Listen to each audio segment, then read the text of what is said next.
ak itam yan jafe-jafe lay jural képp kuy jigéen boo xamante ne ndaw nga yaa ngi jàng wala également yaa ngi liggéey lu ni mel nag lu ñu fas yéene rek waxtaane lépp jëm ci wàllum droit de la femme wala droit des femmes c'est selon xam naa ne rek spécialiste yi nekk ci plateau bi dinañ ci gën a ñëw ak ñun maam mbégte nag ànd ak Agnès Diouf moom mu ngi bokk ci réseau Siggil Jigéen moom moo di rek chargé de projet bu réseau bi Mariama Sow moom it mu ngi bokk ci chef Vosaf defe naa moo boobu nag chaque fois dama am problème pour wax ko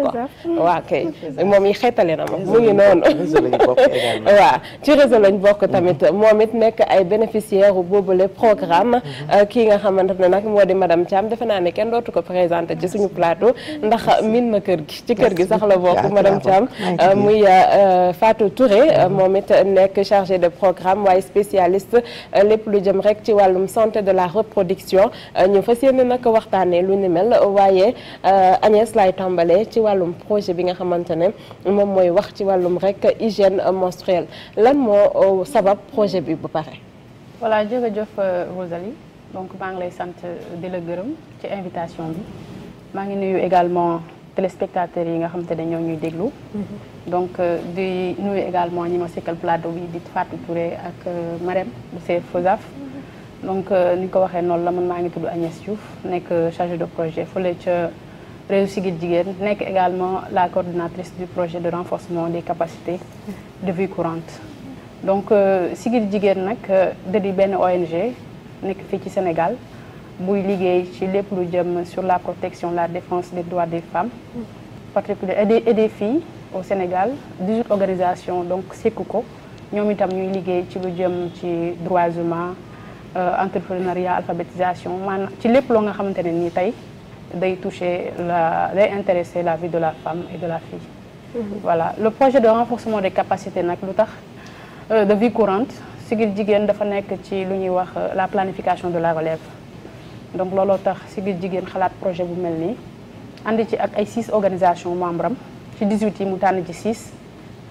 donc pour comme ça liggéey bi nga xamante ne ni ñoom entamé woon nañ ko depuis 95 bu ñu nga xamante ne mettre nañ place le réseau Siggil Jigéen ñu ne ñu formé ci ay xale jigéen yoo nga xamante ne dinañ mën a liggéey bi mu fi jot a bàyyi ñoom bu ñu demee ñu mën ko àggali. donc loolu moo wundu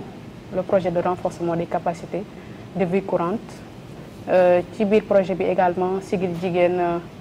gunge ci organisation yi nga xamante ne ñooy bénéficiaires yi à ce que ñu constituer une cellule de jeunes filles ci cellule de jeunes filles boobu noonu également organisation yi am nañ ci ay formation yu ñu leen defaral formation yu bëri mën naa ci citer l'entrepreneuriat les techniques d'animation le leadership da nga xamante ne vraiment am na solo ak yeneen yoo nga xamante ne vraiment lan moo tax ngeen tuddee projet bi vie courante lan moo nekk ci biir au-delà de thème bi nga xamante ne moom moo ñu regroupé tey. waaw lan moo tax vie courante parce que dañu gis ni xale jigéen yi en général ñu ngi rencontrer ay jafe-jafe yu bëri ci seen nekkin te gis nañu également seen droit yu bëri dañ ko bafoué donc loolu moo gën a tax donc Siggil Jigéen xalaat sumbu projet bu mel nii pour vraiment renforcer seen capacité outiller leen ba nga xamante ne nii fa ñuy naseeg fa ñuy noccee ñoom mën nañ fa am place rawatina ci thématique bi nga xamante ne moom la ñuy fas yéene waxtaanee nga xamante ne c'est un problème de santé publique. Voilà, merci. Madame Thiam yow nga nekk spécialiste bi en quoi problème boobu war a mën a nekk problème de santé publique nu mu ko waxee ci wàllum hygiène menstruelle mu nekk loo xamante ne c'est courant te nekk loo xam ne c'est une situation extérieure ndax ñëpp xam nañ ko. Merci Rosalie merci de nous avoir invités ñu ñëw fekk si waat seen plateau mu nekk plateau yu intéressant di traiter ci thèmes yu intéressant donc ñu ngi leen di nuyu bu baax yéen ñëpp dañuy wax rek ne soo jëlee santé dañu ne état de bien-être bu ñu waxee bien-être ñu ne bien-être physique bu ñu waxee bien-être ñu ne bien-être physique bu ñu waxee bien-être physique ñu ne bien-être mental et social donc boo jëlee ñett ñooñu boole leen si ngay doog a am la santé. et dañu xool ne tey hygiène menstruelle nekk na loo xam ne lu jigéen doon dund la lu société daan dund la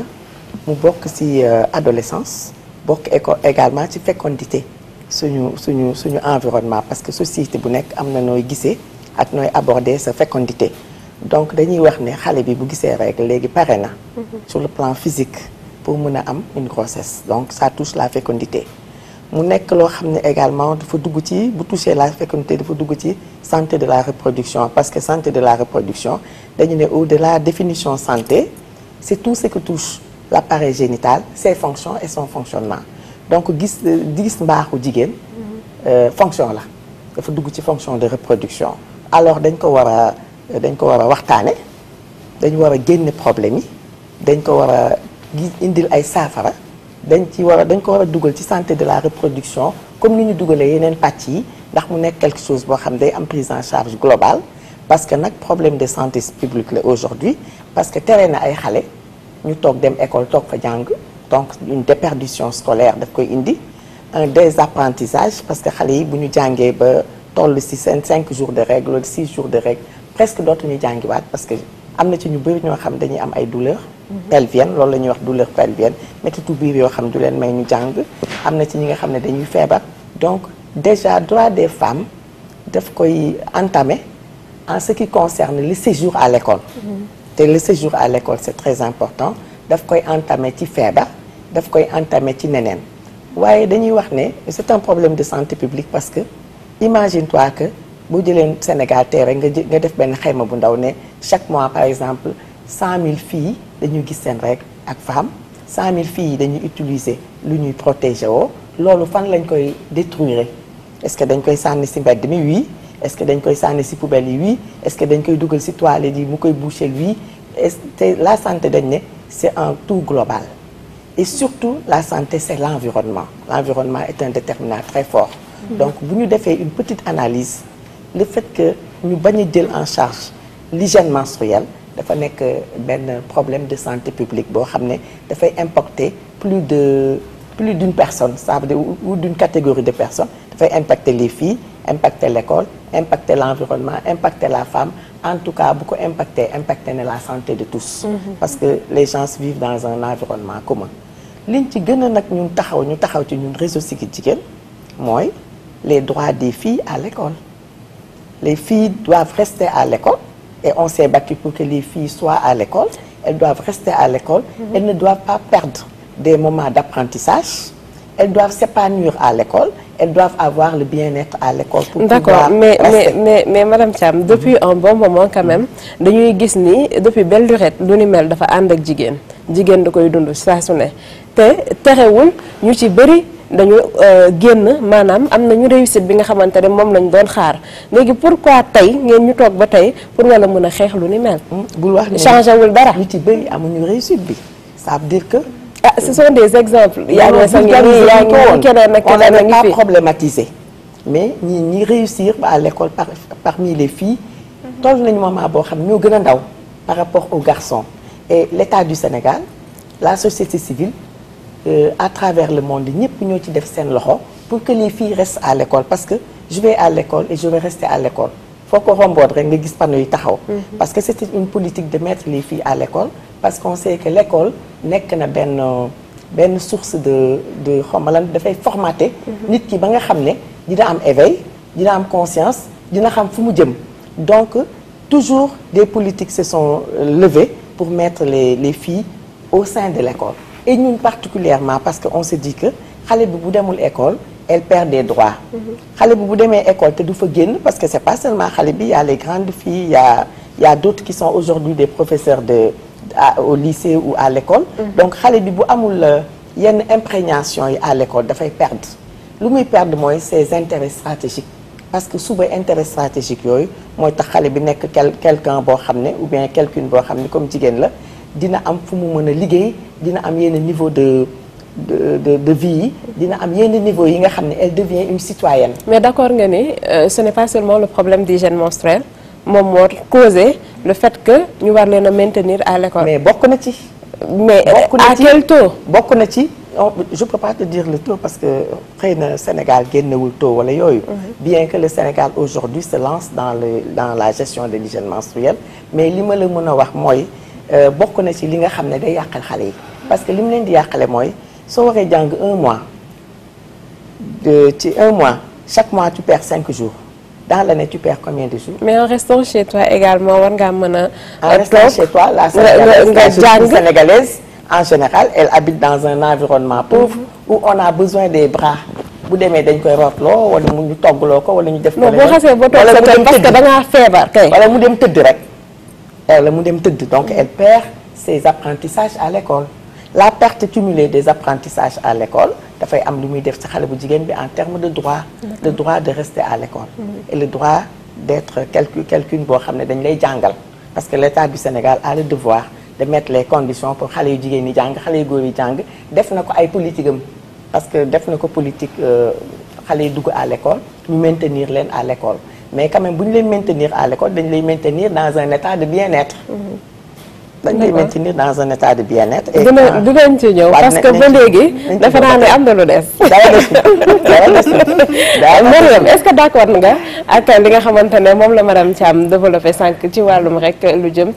ci hygiène menstruelle bi nga xam ne moom mooy problème bi yéen ñi nga xam ne nag ay da ngeen bénéficier wu ci boobule programme est-ce que amal na leen njëriñ. waaw merci beaucoup Rosalie maa ngi lay nuyu bu baax di nuyu mbokku téléspectateurs yi di nuyu aussi ñi ma bokkal plateau bi. di am mbégte bu baax toog ci jotaay bi. di nuyu aussi suñu waa organisation CFESAF comité des femmes nuyu naa leen ñoom ñëpp ak réseau bi réseau Siggil Jigéen ñun wax dëgg yàlla dañuy kontaan bu baax ci réseau parce que dañoo nekk ay bénéficiaires ci projet bi te ñu gis ne projet bi am na njëriñ bu baax a baax ndax madame Thiam li mu doon développé léegi dafa am solo bi mu am mooy maanaam yow xëj na yaa ngi naan amul résultat mais ñun gis nañ ne am na résultat yu mucc ayib sax. maa yooyu laa bëgg nga génneel ma fii ndax ñaan yi duma leen may dara yow laa bëgg rek nga génneel ma résultat am na ay résultat ndax boo gisee tey ñu mën a toog di wax ak ñu bëri xëj na tey am na ay temps mënoo woon toog di wax ci santé de la reproduction di ci waxtaan yu sori mais tey grâce à projet bi dafa tax ñun ñu ngi toog di waxtaan ak ñi nga xamante ne xëj na xamuñu woon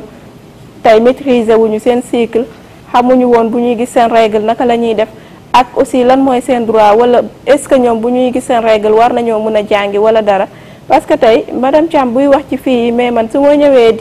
di gën a wax damay gën a yóbbu sama wax ci personnes handicapées yi parce que enquêtes yi ñu doon def ak causeries yi nga xamante ne ñu ngi ko doon def ak ñoom da ngay gis ne ku ci nekk rek am na problème bu muy dund ci moment bi nga xamante ne lay gis ay règles am ndax boo xoolee comité des femmes nu mu bindoo façon type d'handicap yëpp dañ fa nekk boo ñëwee ci handicapé visuel bi am na problème motrice bi noonu sourde bi ñëpp ku ci nekk rek bu la génneelee ay jafe-jafeem rek ci nag niñ koy expliquer surtout moment bi ñi nga xamante ne ñi ngi nekk école defe naa fa la jafe-jafe bi di gën a am te école yi boo gisee am accès bi dafay doy waar boo xamante ne tey bu nekkee benn fii bu yor séjour lantam ñëw nar a dugg ci toilette yi defe naa moment boo xamante ne kii toilette yi adopté wul setul melul lu mu war a mel suy gis règle am dafay préférer toog këram ndax changer bi mu war a changer à tout moment ak leneen defe naa daal jafe-jafe yi bëri waaye boo xamante ne nii mais boo ci ñëwee rek am na saafara yoo xamante ne jot na cee am parce que bu ñu defee ay sensibilisation ba ñu jël ay école yoo xamante ne xëj na mun nañoo wax ne teg nañ fa ay boîte pharmacie jëlal xale yi seen kii seen moment bi ñuy gis règle seen kii serviette hygiénique yi tegal leen ko ci école yi ak yeneen accès bi aussi ñu bàyyi ci xel ba nga xamante ne nii personne handicapée bi tey bu ñëwee moment bu muy gis règle am du am problème pour am accès ci toilette yi. pour mun a def ay cours normal bu ma la jëlee ci exemple par rapport ak li nga joxe. toilette bu set. accès aux toilettes et autres. loolu c'est pas seulement une préoccupation boo xamante ne dafa spécifique. pour yéen pour ñëpp la. que nga mun tomber sa période boo xamante ne da ngay gis mbaa nga ñëw école ak nga ñàkk ñëw école. boo dellu si waatee tu vas retrouver les mêmes problèmes. donc ba ana utilité bi foofu lan lañ leen apporter pour que loolu mën a changer. bon li ñu apporter pour loolu mën a changer parce que ñun. moment bi ñu gisee bi ñu identifier jafe-jafe yooyu ba pare taxul ñu toog noonu bàyyi ko noonu parce que xam nañ ne problème bu fa nekk la tey même bu fekkee tolluwoo sa période sax boo ñëwee école xëy yendu fa suba ba ngoon jot di nga soxla toilette. effectivement dañuy bëgg toilette yi adopté wu ba nga xamante ne nii yow mii di personne handicapée boo ñëwee ak personne normale bi sax di nga mën a dugg am accès ci toilette yi te doo am jafe-jafe. ci loolu la ñu nekkoon nag ba nga xamante ne ni projet bi mën nañ ne 4 ans ci la toll mais liggéey bi dafay continuer parce que nekkul looy wax tey mu saafarawu tey wala nga jug ci tey mu deñ tey mais nag gis nañ ci ñun moom mun nañoo teg suñu loxo ne gis nañ ci ay résultats yu am solo yoo xamante ni tey mun nañ ko wane wala mun nañ ko wax te ànd nañ ci ak réseau bu baax a baax. d'accord dinañ ñëw ci résultats yi. Agnès projet boo xam ni 4 ans la def. 4 ans impact bi déjà bu fekkee ni dañu yem CFESAF ak yeneen 4 autres organisations. est-ce que impact bu ñuy xaar résultat escompté yooyu noonu est-ce que dinañ ko gis ci lu ni mel. bon mën nañ ne waaw mën nañ ne également déet ndax wax est-ce que déet bi ëppul sax ci bu muy jiital ci bu muy jeexal nee na la processus la donc xam nga processus du xëy rek sotti donc mën nañ xaar mën nañ ko séntu fii ak 2 wala 3 ans ndax effet impact moo mel noonu donc ci cadre projet bii nii donc l'objectif moo doon ñu pousser xale yi mooy organisation bénéficiaire à ñu mobiliser des fonds auprès des collectivités territoriales. certes dañu tànn la gestion des jeunes menstruels. mais jeunes filles ñu ngi doon traité ci ñu ngi doon travail ci yeneen thématique yu ci mel ni par exemple l'état civil. donc pour wax ni problème bi dafa am solo pour ñu koy waxtaanee ndax waxtaan bi tey boo xoolee moo tax sax collectivités yi gën a engagé wu di financer la santé de la reproduction ndax bu ñu toogoon fu ñu toog bu ñu initié wul projet yu mel nii amaana ñoom seen zone fa ñu ne gestion de l'hygiène menstruelle bi wala ni ko xale yu jigéen ñi di gisee wala muy doon source d'abandon dinañ nemmeeku ni que source d'abandon bi dafa yokk mais ñoom bi ñu tàmbalee projet bi ba léegi gis nañ ni que maintien de filles comment dirais-je filles yi nga xamante ne en général dañu doon abandonné école donc ñu ngi resté à l'école donc pour dire que projet bi vraiment am na solo te il y a des études qui l'ont montré. donc la gestion de l'hygiène menstruelle tey boo jëlee juróomi xale yuy jàng kenn ki day bàyyi jàng ndax loolu donc je pense que loolu. Rosalie, il y a quelque chose de vraiment à traiter la question de. mais lan moo nekkoon objectif principal bi li ñu recherché woon pour que vraiment ñu ne lii. jar na ñu xeex ko jar na ñu dem ci organisation yooyu noonu lan la woon concrètement. waaw lan la woon mooy maanaam les besoins des jeunes et les besoins des adolescents et des jeunes soient pris en compte. par qui koy wax si par kan. par l'État du Sénégal. loolu lañ bëgg foo leen ci toll. waaw ñu ngi si on est en train de travailler dessus. en 4 ans xam nga doo xëy en 4 ans waaw. on est allé vers les collectivités territoriales. comment dirais-je les collectivités territoriales vous allez nekkuñu ay démembrement de l'État xanaa. waaw. plaidoyer ñuy def ñan lañ ko adressé du ñoom. fa la ñuy njëkkee yéeg. on a fait par exemple moo jëlee le cas de. même il s'agit pas de dem toog tëju sur 4 murs wax plaidoyer yooyu ana résultats yi fan lañ toll. waaw xam nga loolu mooy wax ci. c'est facile de dire que dem nañ waxtaan nañ ak préfet waxtaan nañ ak maire yeeg lu ni mel mais sur le terrain. concrètement population bi en tant que telle jeunes yi nga xamante ne ñoom ñoo tax ngeen di wax est-ce que ñooñu déplacé wu nañ ñëw fi nga xamante ne foofooy école yi par exemple pour changer la donne donner des directives loolu lañ bëgg ngi ñu génne. mais bien sûr. wax na la ko tout à l'heure Rosalie comment dirais-je Marème wax na la ko. nee naa la déggul daa mel. nee naa la c'est un processus. donc nee naa la aussi sànq yaa ngi doon wax Marème ne dina ñëw ci résultats yi moom xawoon na sax cump au moins ci résultats yi ba doon la ko wax. donc am nañu ay résultats yu satisfaisants. ñoom tey dañoo dem ba ci biir école yi ñoom les jeunes filles c'est au niveau de Kaolack projet bi yemul Dakar kese. c'est entre Dakar Kaolack ak Thiès. 6 organisations yi ku ci ne sax zone ba nga nekk dem nga ca école ba. wala ca quartier ba bu xool problème yi nga xamante ne ni moom la xale yi di jigéen yi ak ndaw yi en général di jànkonteel. te bañ fa demee mën naa joxe benn exemple. benn organisation bu mel ni APROFES tey am nañu benn lettre d'engagement boo xamante ne signé maire bi dafa engagé ay yëkkati somme bu toll ci 500 000 francs jëndal ci ay serviettes hygiéniques ay gel intime aux élèves pour jox ko élèves yi ndax élèves yi ñoom ñoo ne seen njëm bopp da lay yàqal seen jàng. benn maire ci ñaata maire ñu nekk ci dëkk bi. waaw mais au moins ils ont fait quelque chose. on a fait quelque chose on a essayé de faire te on a eu des résultats. li gënoon mooy nga def ba pare te amoo résultat. fii Dakar lan ngeen génne concrètement. ñun bu ñu ñëwee au niveau de Dakar mën naa jël la CESFODAP donc Marème partagé na mën naa jël également organisation mu le réseau POPDEM. ñoom ils ont été chez le maire de Pikine Nord donc moom itam jël na ay engagement moom itam moom déjà moom sax il était déjà engagé moom à chaque fois day may ay services hygiéniques élèves yi nekk au niveau de foofu noonu donc engagé waat na également pour faire pareil. D'accord kon ay engagement daal la ñuy jël. engagement la ñuy jël ak signé ko. engagement ñu signé ko. léegi ba tey waaw pour mën a am loo xamante ne ni day concret. suivi bi xam nga comme ni ma la ko waxee processus la du xëy tey rek nga mën a résultat yaa ngi nii. d'accord mais concernant li nga xamante ne moo di choix wu 5 organisations yi nga xam ni moom ngeen àndal ci bile projet. nan la choix bi demee woon lan moo tax ñooñu nekkoon cible bi. Qu'est-ce qui a été déterminant en fait par rapport à ce choix-là? Voilà, waaw merci beaucoup. Donc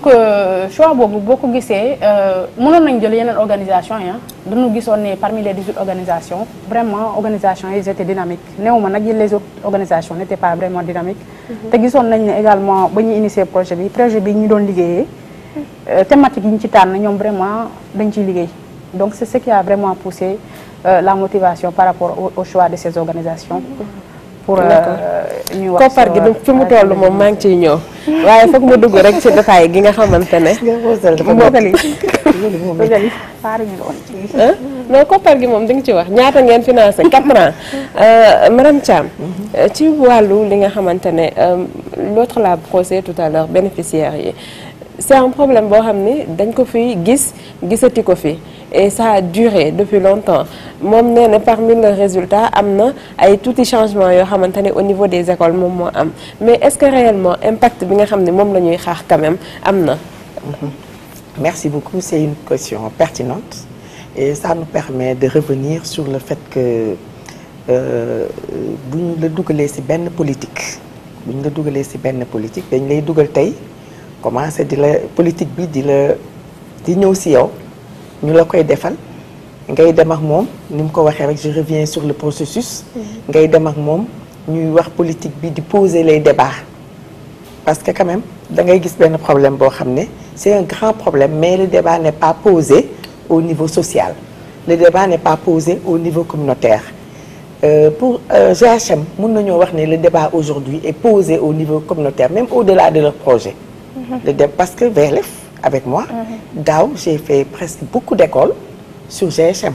la liggéey avec les écoles avec defe naa l'UDEN lañ ko woowe UDEN de Guédiawaye ak defe naa bu Scat Urbam noonu j'ai fait ça avec toutes les écoles dans la sensibilisation et dans mooy seen fort sensibiliser rek. waaw sensibiliser parce que il faudrait que l'individu adhère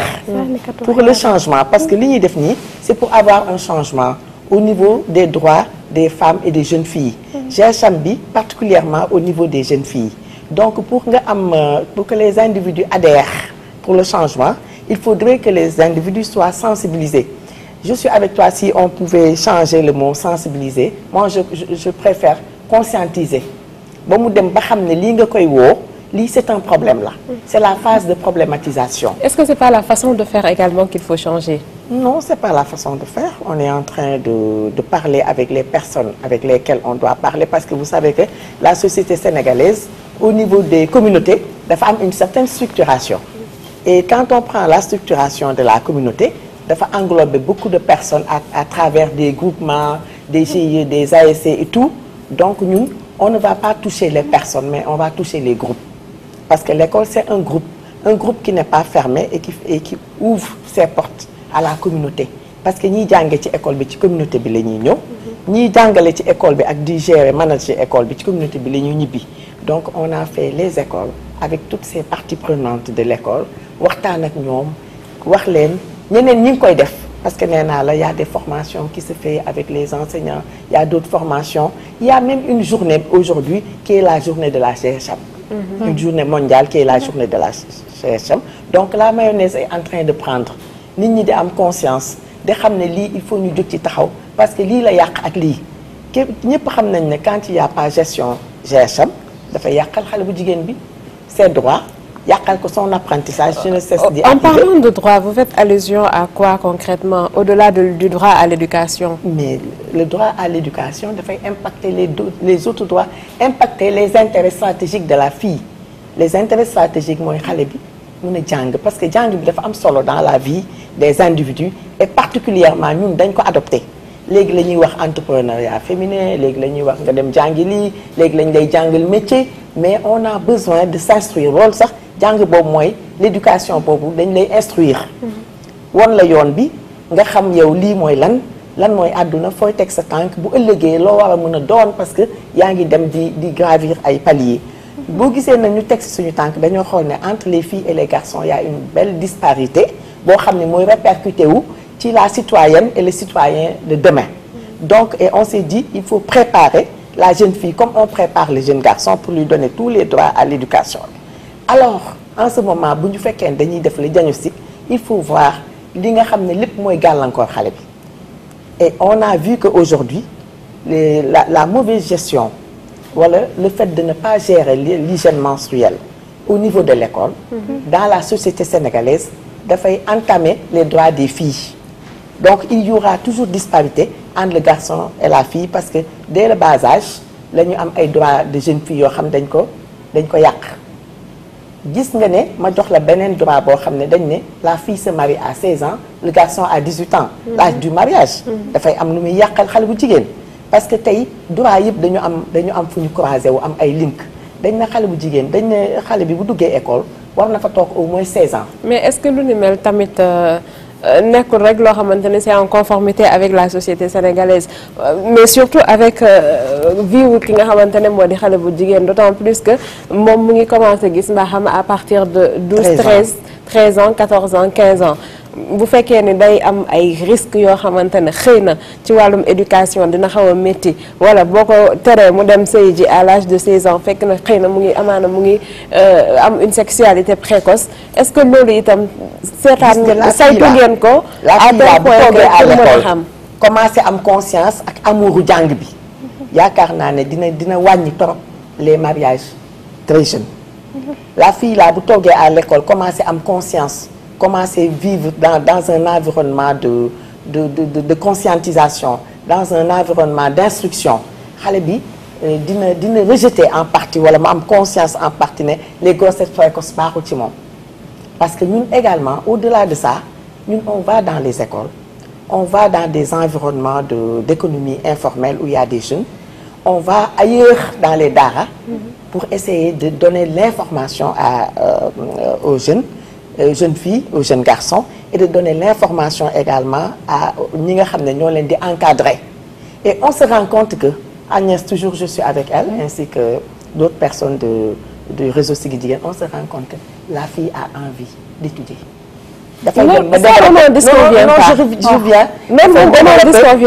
Envie d'étudier. Alors quand la personne développe ça, te mu nekk droitam dañ ko war a jàppale xool li nga xam ne mooy gàllankooram yépp nit ñi jàppale ko ba loolu du ko dal mu mun a avancer dans sa trajectoire et trajectoire boobu bu ci avancer dafay dem vers ses intérêts stratégiques. Rosalie est là aujourd'hui avec nous en tant que journaliste. Fatou-Touré est là aujourd'hui, Agnès et tout ça, c'est parce que quelque part nous avons suivi nos études à l'école, c'est quelque part nous avons eu la chance de. Alors donnons toute la chance à la jeune fille, toute la chance à d'autres personnes qui sont dans l'environnement de l'école pour nous aider la jeune fille et créons l'engagement. Parce que bu ñu waxee hygiène menstruelle rek su amul engagement des parties prenantes du dem il faudrait mu am engagement surtout de ceux qui gèrent l'école, engagement surtout des parents d'élèves, engagement surtout des parties prenantes ñu mën a construire des choses. Elle l'a dit, nga am toilettes séparées où la fille ne risque pas d'aller aux toilettes et góor fekk ko fa. Toilettes séparées, toilettes avec source d'eau propre. Mais c'est pas seulement à l'école et c'est pas seulement un problème spécifique aux filles également, c'est un problème pour toutes les femmes du Sénégal, toutes les femmes du monde. C'est pas la même chose. Être dans la jeunesse et dans l'enfance moo gën a metti que nga dem ba toll foo xam ne tu peux te prendre en charge ou tu peux essayer de te prendre en charge ou tu peux essayer de créer les conditions de te prendre en charge xale yi il faut ñu jàppale leen pour ñu am condition yooyu pour ñu am engagement des plus grands pour que xale yi ñu mën a vraiment bañ a toog seen kër parce que l'hygiène parce que les menstrues dañu leen di sonal à chaque fin du mois ñuy perdre chaque fin du mois 5 jours minimum multiplié par les 12 mois de l'année xale bi apprentissage am day yàqu mu am déperdition scolaire et puis dañu ne nous sommes sur les droits des filles nous voulons pousser les filles à être au même niveau que les garçons alors il faudrait que vraiment suñu ay action ñu gën ko focuser à l'école parce que fille bi fa la nekk à l'école coranique parce que fille bi fa la nekk au niveau de l'économie informelle parce que fille bi fa la nekk mais également au niveau des maisons c'est la raison pour laquelle on pose le débat le réseau Siggil Jigéen a posé le débat avec les jeunes filles même avec les jeunes filles handicapées pour ñu am vraiment ñoom ñëpp ñu mën a toog parce que on a besoin que ces jeunes filles handicapées puissent vraiment ñu gën a sore sax les filles qui sont valides parce que elles ont des droits et elles ont des droits multipliés. Mariama, est-ce que yéen vous n'avez pas besoin de plus d'assistance lu weesu ci wàllum hygiène yeeg lu ni mel. bien sûr parce que y a d'autres choses yoo xamante ne xëy na réseau bi waroon nañ fa mën a focaliser wu lu jëm ci wàllum loi d'orientation bi dañuy bafouer seeni droit ak lu bëri loo xamante ne kenn respecté wu ko ci biir ci société bi. Agnès mu ngi xool waaw soxla nañ ko mais mun naa ne réseau yemul ci loolu kese mais bul fàtte ne nag CFESAF organisation la aussi ci yooyu yëpp ñu ngi ciy liggéey te am nañ chance su am yeneen partenaires yoo xamante ne xëy na ñu ngi travailler ci droit yi ñu ngi travailler ci yeneen ak yeneen ku nekk nag xam na Sénégal nu mu demee xëy na loi d'orientation bi mun nañoo ne du débat bi tey waaye nag ñu ngi ciy liggéey boo xamante ne daal amaana jàpp nañ ne fii ak ay fan yu néew liñ ci bëgg li ci ëpp dinañ ko ci am même bu ñu amul lépp sax. D'accord ci wàllum hygiène yi lan mooy seen perspective par rapport ak projet bu ni mel bu fekkee ni tey jeex na c'est vrai que jeexagul mais bu fekkee ni projet bi jeex na tey lan mooy seen i attente seen i perspective lan la leen projet bi indil loo xamante ne yaakaar ngeen ni même avec ou sans mën ngeen continuer la lutte. waaw am na solo bu baax sa question bi ndax projet bi dafa ñëwoon dafay jeex mais liggéey bi dafay continuer parce que tey doo ne xam naa li tey suba nga ne xamatuma ko. heureusement nag ba nga xamante ne ni ñun ñi nekkoon ci projet bi yëpp xam nañ loolu xam nañ ne aussi liggéey bi dafay continuer te CFESAF tey ñu ngi xool yan pexe la ñuy teg pour gën a continuer loolu parce que tey jii nekkul liggéey bu yomb nekkul liggéey bu doy te yeneen partenaires yi nga xamante ne aussi am nañ ko di liggéey ak ñoom tey xëj na am na yoo xam ne di nga ko mën a tudd wala bon xaw ma bu ci mel ni VLF wala Oxfam ak yeneen yu baree bari ñu ngi liggéey ak ñoom ci cadre yoo xamante ne ni jàpp nañ ne combat bi du toog dafay continuer ndax ñun mënuñoo am démb benn résultat suba ñu ne dañ koy bàyyee noonu dañ koy continuer ba nga xamante ni li ñu ci bëggoon dinañ ko ci am à 100%. D'accord Agnès. ndax bu ñu ñëwee Pikine Nord waaw perspective projet bi c'est vrai depuis 4 ans yéen a ngi déroulé tey am na résultat yoo xamante ne atteindre ngeen ko am na yenn yoo xamante ne des na naka ngeen di liggéeyee ci lu ni mel pour que ngeen mën a atteindre lépp mais aussi après le projet est-ce que da ngeen koy ranger rek ci tiroir yi wala itam da ngeen di continuer rek ndax ñoom madame Thiam yàgg nañoo jël ay projet buñ paree rek teg nee waaw jërëjëf Rosalie balaa maa ñëwaat ci perspective yi nga mayaat ma un peu tuuti ma ñëwaat par rapport ak li Tafat doon wax tout à l'heure yaa ngi ko posé question ba ni que yéen daal posé woo question sax da nga ko ne yéen société civile bi yéen da ngeen di sensibiliser rek mais la société civile est dans son rôle Rosalie rôle boobu la ñu mën on mënuñu leneen lu sensibiliser lu dul nekk conscientiser la population on joue notre rôle d'alerte et d'éveil par rapport à la société mënuñu jël benn mën nañu jël on est en train la société civile est dans une dynamique d'accompagner le travail que l'État du Sénégal est en train de faire donc pour jël voter ay loi loolu c'est pas de notre ressort. donc si vous tapez fort ay sensibilisation lañ mais mën si a vous def. tapez fort quand même mën nañu am résultat escompté. Mais bien sûr mais on est toujours dans ce sens hein. On tape fort mais am na tape fort boo xamante ne am na fu mu mën a yem. koo xamante ne mënul jël engagement pour voter wala quoi que ça soit. bu dul sensibilisation lañ mën a def. On est tout à fait dans notre rôle Rosalie. Voilà il fallait que man ma wax loolu. parce que je tenais vraiment à wax la ko vraiment pour mu mën a leer. waaw léegi non bàyyi ma bañ a bu dugg ci cadre boobu sinon doo yeggale. léegi sama ñëwee ci question bi nga posé muy vraiment une question très importante. Donc projet bi il est au terme hein. C'est un projet qui est arrivé au terme donc après 4 années de mise en exécution donc le projet est arrivé au terme. Donc perspective yi. Tout à l'heure maa la ko doon wax nee naa la xale jigéen yi ci bénéficiaires yi ñoom dañ leen a former ci thématique yu bëri yemuñu juste sur la santé de la reproduction former nañ leen ci l'entrepreneuriat tey ku ci nekk ci ñoom tu dois être en mesure même bu projet bi nekkatul fi nga mën a demal sa bopp par rapport à l'entrepreneuriat bi nga xam te ne former nañ leen ci dem nañ leen ba former leen sur la famille enrichie sur la farine enrichie ñoom ñëpp tey mën nañu elles sont capables de aujourd'hui créer leur propre entreprise mën a demal seen bopp mën nañu aussi affirmer seen leadership autonome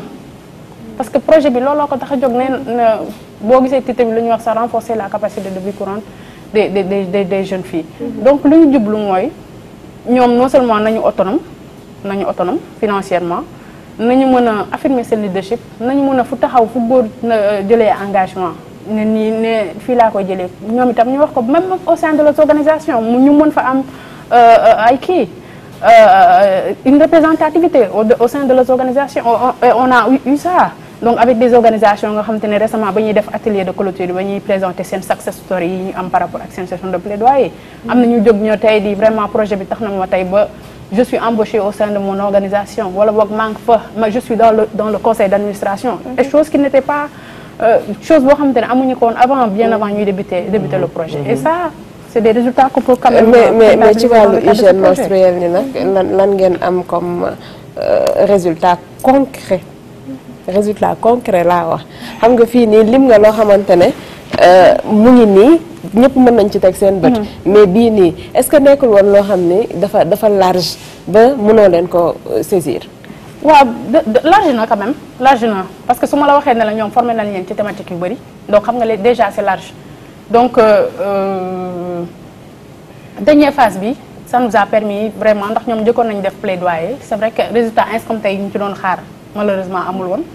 mais ren lañu gis ni ñoom ñëpp ils ont réussi à faire le plaidoyer te tey mënul doon loo nga xam te ne da nga koy laal ni parce que école bi tëj na. donc est-ce que base bi raté wuñ ko. non raté wuñu base bi raté ko comme naka. ren la ñuy doog a mën a def plaidoyer bu fort. non te plaidoyer bi à la limite amagul sax résultat. non du maanaam du ren lañu doog a mën a def résultat bu fort il faut comprendre que Rosalie des fois dans certaines régions pour am accès aux mers c'est très difficile donc ñoom ñu ci bëri loolu moo leen jàppoon te aussi y avait la Covid-19 qui a un peu freiné donc activités yi nga xamante ne ñoom moom lañ doon def au niveau de la région donc loolu moo andi cette situation là mais Dieu a fait que ren amuñu benn jafe-jafe boo xamante ne jànkonteel nañ ko ba ñoom ñëpp ils sont arrivés à faire leur plaidoyer donc c'est ce qui a fait que mënaguñu wax ne résultats sont concrets c'est un processus le plaidoyer c'est un processus ko xam ne c'est un processus mais ñi am par exemple ñoom ñi nga xamante ne ni am nañu organisation bi nga xamante ne am na maire bi signal ko ba jox ko kiiwu 500 000 francs école bu tëjee ça sera un résultat boo xamante ne nañ ko gis ndax joxe na 500 000 francs bi lu des jënd les services hygiéniques bu école yi demee bu école bi tëjee ñu distribuer ko aux élèves. benn boobu autre chose également boobu doon a wax mooy certes nous travaillons pour la promotion des droits des femmes et des filles mais mënuñu jël lépp suma doo ko ndax nee nañ ki attrape ki trop mal étreint donc du coup da nga rek mën a spécifique ci benn affaire wala ci ñaar wala ci ñett ma nga xool après évolution bi lu may joxe mais tu peux pas travailler dans toutes les thématiques en même temps c'est pas possible. Est-ce que c'est pas ça le mal quand même des organisations de femmes? Quel mal? di liggéey ci wàllum droit des femmes. Ils mettent tout dans un panier liggéey ci yëpp tey ñu wax ci hygiène suba ñu wax ci santé reproduction gannaaw suba ñu ne article 111 article 196. C'est parce qu'il y a beaucoup Finalement, vous prenez trop de choses sans pour autant avoir le résultat escompté. Benn résultat doo leen ko ci am à part kii bi viol bi ñu fi kii. bi ñu fi voté. à part viol bi ci voté loi bi. tu n'as pas vu que la maternité aujourd'hui elle est protégée au Sénégal. Tu n'as pas vu ça, c'est une loi que le président a eu à faire. Sur la convention 583. Les droits des non. Il y a des changements extraordinaires parce qu'il y a une convention de l'OIT, la convention 183, qui parle de la protection de la maternité autrement. Ça veut dire qu'il faut changer certaines choses, il faut allonger peut-être certaines choses. C'est pas le truc aujourd'hui, mais on l'a gagné. On l'a gagné. Donc, la société civile est sur beaucoup de choses, vous avez raison, mais il y a quand même des focus. Les gens se font focus quand même sur des choses. Par exemple, vous, avec vos 20 organisations au niveau de VLF, avec les 20 organisations et les 5 réseaux, il y a des focus sur la 111 et la 196 du Code de la famille, mais il y a des focus également sur le gaz et le pétrole. Nous, les femmes, peuvent accéder comment dirais-je, sur les sphères de décision du gaz et du pétrole pour leur permettre vraiment d'être des décideurs, mais également de décider des fois en faveur des femmes. Ça veut dire que ce qu'on a remarqué, moi, une loi ne peut pas bouger comme ça, Mougao. Une loi ne peut pas bouger comme ça. Un processus également, un changement, ne peut pas se lever demain, un changement amna. C'est des choses extraordinaires. Moi, comme elle a dit, que ça suit un processus. Maintenant, en plaidoyer, on est à la fin du processus quand le décideur signe. Elles ont toutes eu un décideur qui a signé pour dire que Dina Len Defali. On a gagné, c'est un résultat. Maintenant, l'impact du résultat, c'est de faire le suivi des engagements qui vont amener, par exemple, CCA. Fan la ñuy def CCA au niveau de, il y a Kaolack qui va avoir un centre d'écoute. Un centre d'écoute. Le centre d'écoute, le maire, il dit oui, je signe et je vais mettre tant de millions pour construire un centre d'écoute. On a gagné parce que c'est ça que le plaidoyer était en train de chercher. Mais l'impact va aller dans le suivi des engagements pour donner du temps au maire et pousser le maire à construire le centre d'écoute. Et ce centre d'écoute, le jour où il sera en place, il permettra d'informer les jeunes sur la GHM, mais de former également d'autres jeunes. Parce que quand on te forme au réseau ou partout ailleurs, il ne faut pas aller seul. Il faut aller avec un groupe pour également transférer ses compétences à ces groupes. Et finalement, les groupes vont s'étendre et on va vers le changement social ou le changement financier escompté. D'accord. Temps bi pratiquement c'est fini. Ma bàyyi la rek xanaa nga tëj. waaw saadeeguma la xeet. Agnès moom doo dem te waxoo ma xaalis bi koppar gi ñaata la woon. Kopparu lan noonu. Projet bi 4 ans. Koppar gi ñaata la woon. C'est que duñu dangoo wax ci xaalis. di ñëw ci yow Rosalie di fi ñëw vraiment di def ak yow vraiment ay débat parce que c'est des débats yoo xam ne dañuy gëstu di ko xolliwaat pour vraiment mu gën a mën a leer ci ñi nga xam ne ñi ngi ñuy déglu di sant di gërëm occasion bi di sant également di nuyu ñi nekk ci DTV ñëpp et di nuyuwaat waa réseau Siggil Jigéen ñi nga xam ne ñoom lañ fi toogal di nuyu également FESAF ndax FESAF tam mi ngi bokk ci 18 association yu réseau Siggil Jigéen di ñaanal yàlla xale yi parce que ñoom ñooy suñu relève générationnelle et boo leen déggee nga xam ne vraiment la relève a été bien préparée bu ma waxee tey rek ñu waxati ma la relève a été bien préparée boo leen déggee ñu wax donc ñoom madame Thiam ak ñooñu ñoom mën nañu dem toog di leen xool jël retraite toog di xool xale yi donc ñoom tam maa ngi leen di nuyu di leen tatagal parce que vraiment elles ont été à la hauteur te ñoom ñoo yore seeni projet di tàggat seeni moroom di ànd ak ñoom di avancer dans beaucoup de choses yoo xam ne tey àdduna daf ko laaj. Et on espère que au niveau des écoles quand même. bu école ubbee y aura un changement réel. On espère par rapport à li nga xam ne moo di plaidoyer réseau Siggil Jigéen mais VLF également dafa contribuer ci ñu dem ci école yi parce que nee naa la daaw on a fait beaucoup d'écoles yoo xam ne loolu lañ fa waxtaane ba créer des engagements parce qu'il faut créer des engagements au niveau des autorités de l'école et des parties prenantes pour ñoom tam ñu mën a ñëw def dara ci seen biir école en faveur des filles pour l'hygiène menstruelle. Merci beaucoup Rosalie. Si yow laay terminer ndax di nga wax ci campagne bi Mariama déjà sa dernier mot mais ci dernier mot boobu noonu man dama ciy wax rek ci wàllum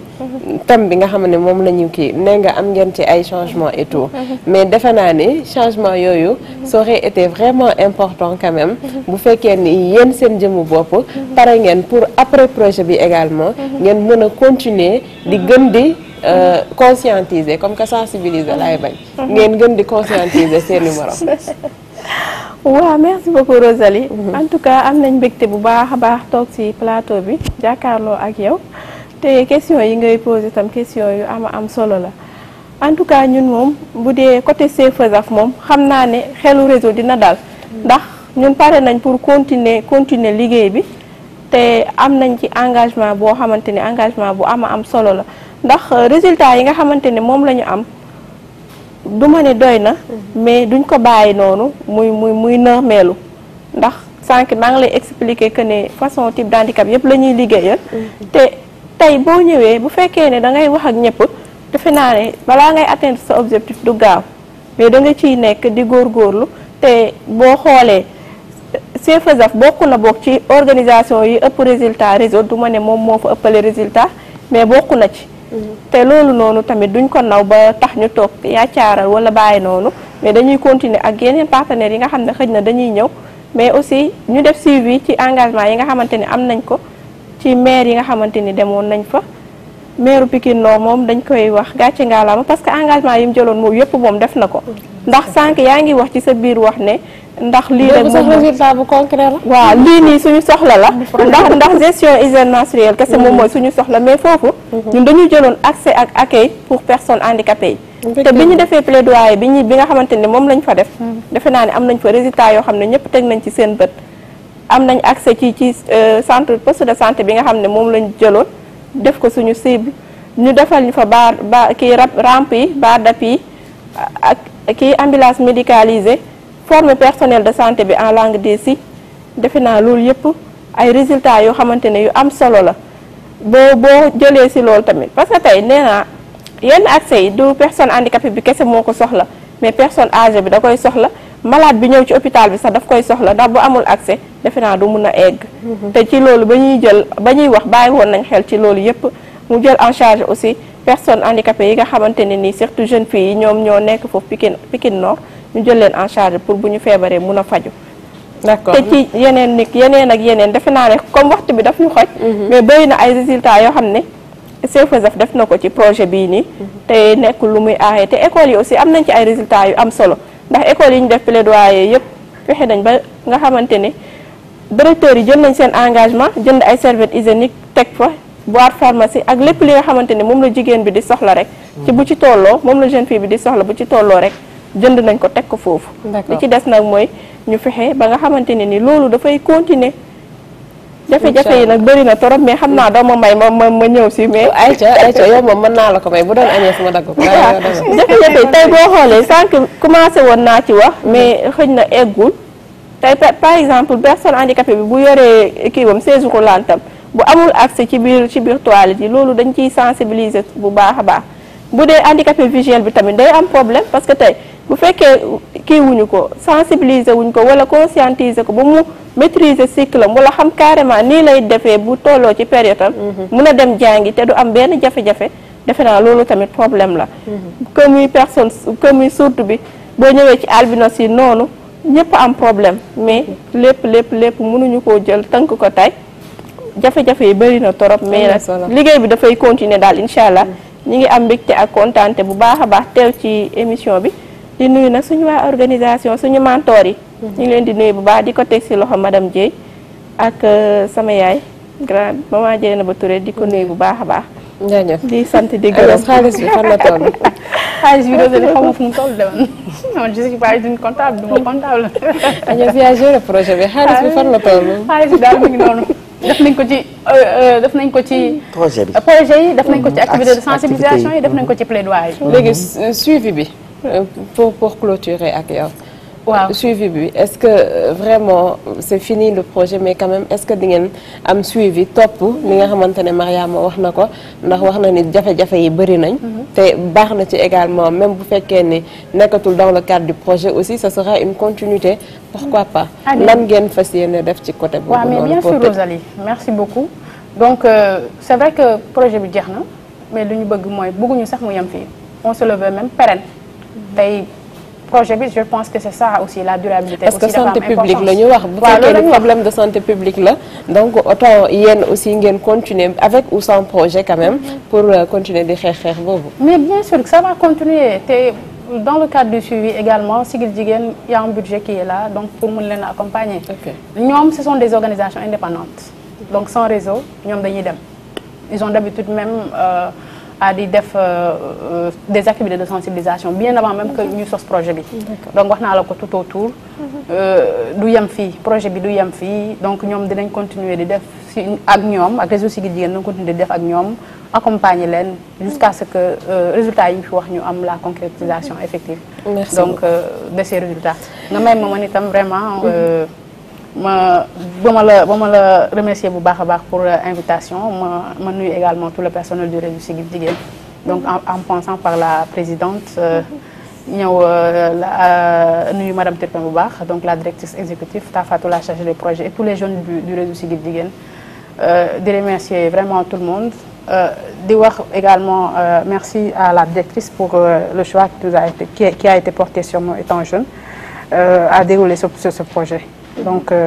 loolu moom yoon la tout le monde ñu ma doon loolu moom yoon la relève la wax donc normal yoon la relève la on les a préparés on les a préparés et comme je l'ai dit ça nous fait plaisir voilà ça doit être un plaisir quand même waaw même bien assuré ko bu boobaa ñoom ñooy am ndam boobu ci ginnaaw voilà bien assuré en tout cas merci beaucoup c'est un plaisir toujours partager en plateau ak yéen madame Thiam Agnès ak Mariama di leen jaajëfal mbokku téléspectateurs yi également lii la ñu amoon yéene yeggee leen ko ci wàllum li nga xamante ne moo ñeel ponk bi ñu indi woon tey mu ñeel nag gisum mbaaxu jigéen yi santé bi li nga xam ne lépp la ci ëmb di leen rek jaajëfal ci teewlu bi di leen dig ab daje très prochainement ci beneen numéro seen émission Femme Leader jaajëfal également équipe bi nekkoon derrière Alain Nourou ak ñëpp ñi nga xamante ne jàppoon nañ ci coordination bi ñoom Djibi Sarr Dioni Mansour Ndiaye bu ma limee damay jum mais ñoom ñëpp rek ñu ngi leen di jaajëfal ba beneen bàyyi leen nag léegi ak seen émission TMTC Léna Salif Mbaye ak équipe am léegi la ci TMTC. Toutes les femmes sont des reines, certaines plus reines que les reines.